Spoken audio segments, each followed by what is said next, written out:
સાપુતારા ખાતે આજથી શરૂ થયો સાપુતારા મોન્સૂન ફેસ્ટિવલ 2026 નાયબ મુખ્યમંત્રી હર્ષ સંઘવીએ કરાવ્યો શુભારંભ. કહ્યું, સાપુતારા માત્ર હિલ સ્ટેશન નહીં, ડાંગની સમૃદ્ધ આદિવાસી સંસ્કૃતિ અને પ્રકૃતિની જીવંત ઓળખ. 29 ઓગસ્ટ સુધી સહેલાણીઓ અને નાગરિકો લઈ શકશે ફેસ્ટિવલનો લાભ.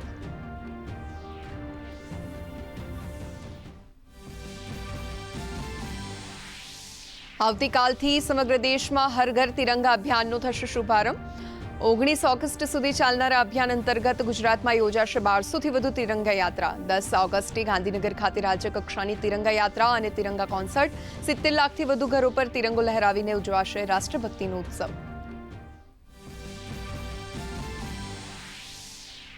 અમદાવાદ સહિત સમગ્ર રાજ્યમાં ટાટ એચએસની મુખ્ય પરીક્ષા. પેપર 1માં 47,739 અને પેપર 2માં 47,655 સાથે 95%થી વધુ ઉમેદવારોએ આપી પરીક્ષા. 279 કેન્દ્રો પર સીસીટીવી અને કડક સુરક્ષા વચ્ચે લેવાઈ પરીક્ષા.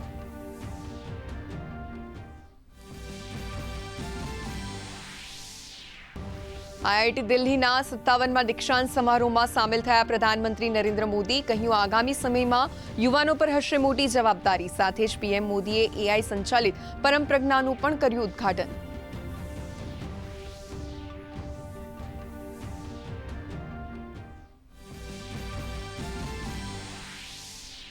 કેન્દ્રીય ગૃહ અને સહકાર મંત્રી અમિત શાહ મુંબઈની મુલાકાતે.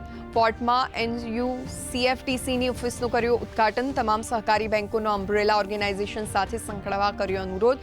6 સહકારી બેંકોના પ્રતિનિધિઓનું કર્યું સન્માન. સાથે જ એક કોફી ટેબલ બુકનું પણ કર્યું વિમોચન.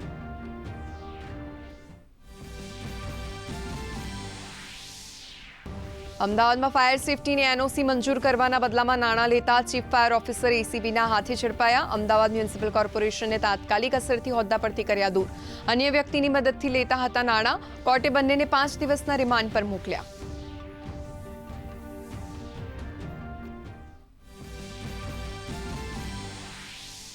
દીવમાં ₹70 થી 80 લાખના હોલિડે મેમ્બરશિપ કૌભાંડનો પર્દાફાશ. હરિયાણાના ગુરુગ્રામમાં નોંધાયેલી છે કંપની. દીવ પોલીસે મુખ્ય આરોપીની મુંબઈથી કરી ધરપકડ. 40 થી 50 લોકો સાથે છેતરપિંડી કરી હોવાની તપાસમાં થયો ખુલાસો. મુખ્ય આરોપી 3 દિવસના રિમાન્ડ પર.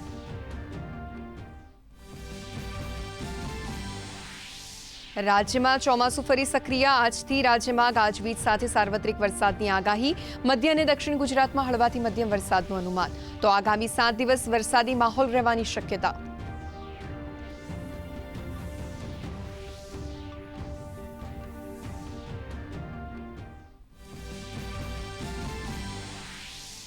કેરળ ખાતે યોજાયેલી Malabar river international kayaking competition 2026માં જામનગરના નચિકેતા ગુપ્તા બન્યા ગોલ્ડન ચેમ્પિયન. સાથે જ બન્યા સૌથી સાહસિક એવી આંતરરાષ્ટ્રીય વ્હાઇટ વોટર કાયાકિંગ સ્પર્ધામાં પ્રથમ સ્થાન મેળવનારા ગુજરાતના પ્રથમ કાયકર.